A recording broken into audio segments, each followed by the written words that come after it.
Okay, are you ready for MCrider rant today? Because I've got a few things I want to get off my chest.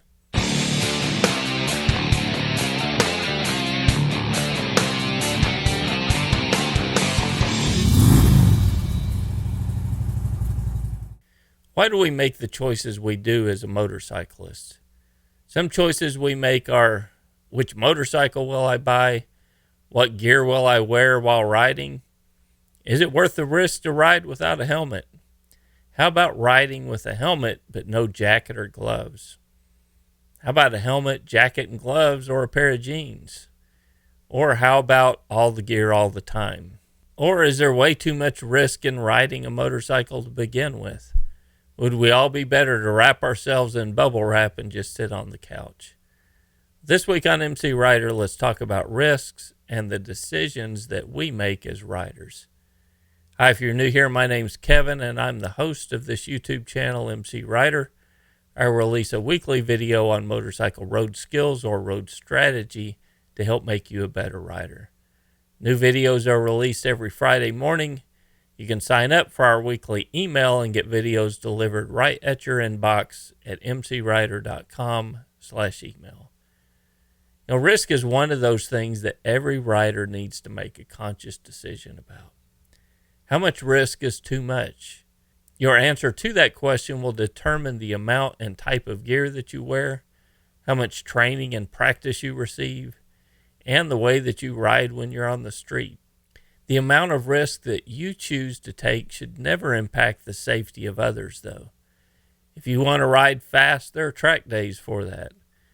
And riders who think that they are a street Rossi not only increase their risk, but everyone else around them. In addition to that, you affect the public's perception of riders in general, and then your action affects all of us. Since my videos go out to such a large audience, I get a lot of feedback. If I change something on the wall behind me, I hear about it from someone in the audience. If a video is 8.5 minutes long instead of 10 minutes, I get feedback. I get feedback on what motorcycle I choose to ride and what gear I choose to wear when I ride them. Feedback can be good. That's what this channel is based on. MCrider provides a launching point to discuss responsible riding practices, riding skills, and development. But at the end of the day, it's up to the individual to decide for themselves what motorcycle they choose to ride and how much risk they choose to accept while riding it. I try to make my goal in providing information to you here on this channel to tell you how I approach certain aspects of riding, and more importantly, why I have chosen to do it the way that I have, and then allow you the freedom to do what you want to do with that information. For example, do I think it's foolish to ride a motorcycle without a helmet? Yes, because studies have shown that riders wearing a helmet reduce the risk of head injury by 69% and reduce the risk of death by 42%.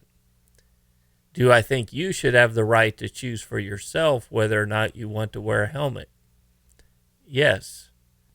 When it comes to conversations on what motorcycles we ride, what gear we wear when we ride, or the amount of training and practice we do, riders seem to want to justify their decisions and at the same time attack the decisions of others.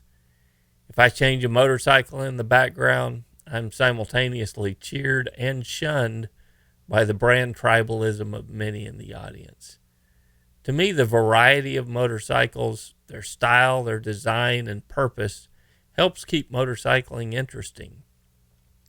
I can respect a rider's decision to own a Ducati Panigale as much as I can the rider who owns a Harley Road Glide. Some riders are interested in improving their lap time on the track, while others want a leisurely ride to explore the countryside. A recent conversation on the MCrider forums discussed a new rider who was made fun of because they were not able to keep up on a group ride. The rider was chastised and told that they needed to learn to ride faster. Well, I can't think of a better way to discourage new riders, or a worst case scenario, get them seriously injured. Ride your ride and only accept the amount of risk that's acceptable to you. Revzilla had an interesting blog post titled, "My risk is sensible, yours is stupid," on their website. And here are 3 conclusions that were arrived at from that article. 1. Make an informed decision about risk. Choose the level of risk that's right for you, and respect that others will make different choices. Your choices are your choices, not universal truths, so don't try to force them on others. 2. Setting an example is always better than preaching or criticizing. The chance to answer questions from a person who genuinely wants to learn is a rare and golden opportunity, not to be squandered. If you have wisdom, share it, but be willing to accept that not everyone will learn from it.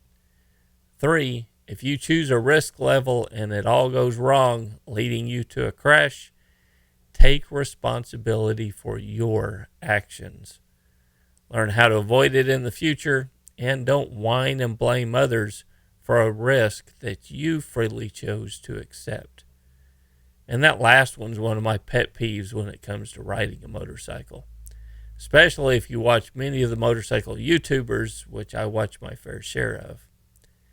Well, here are some indisputable riding facts. Motorcycles are harder to see than a car.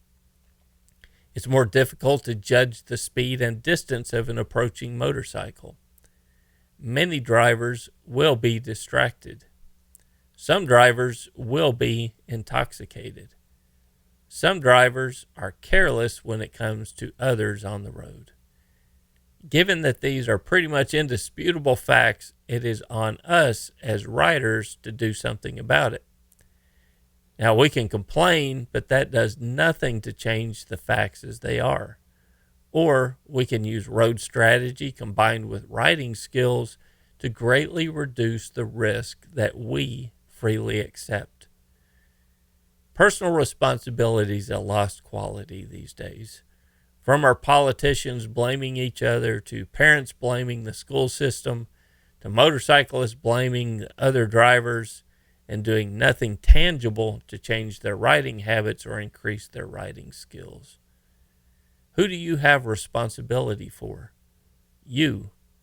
When it comes to which motorcycle you ride, the gear that you wear while you're riding it, and the skill that you have to control the machine, the responsibility lies on you to make informed decisions and then live with the results. I try to provide honest answers and feedback when asked honest questions about motorcycling. I've stated my opinions on what I feel like makes a good starter motorcycle, proper gear for riding, training, and the skill required to properly handle a motorcycle. And I hope that some of that rubs off on you, but at the end of the day, you need to look in the mirror and be comfortable with the decisions that you make and understand the risks in doing so.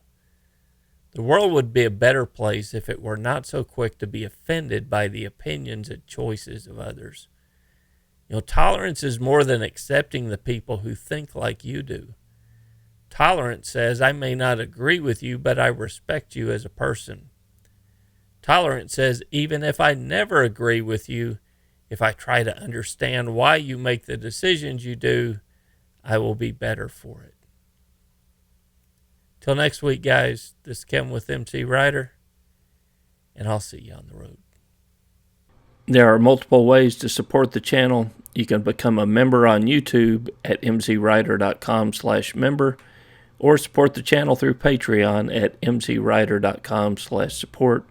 Either way, you'll get full access to the forum and the field guides, which will further the training that we release here on a weekly basis.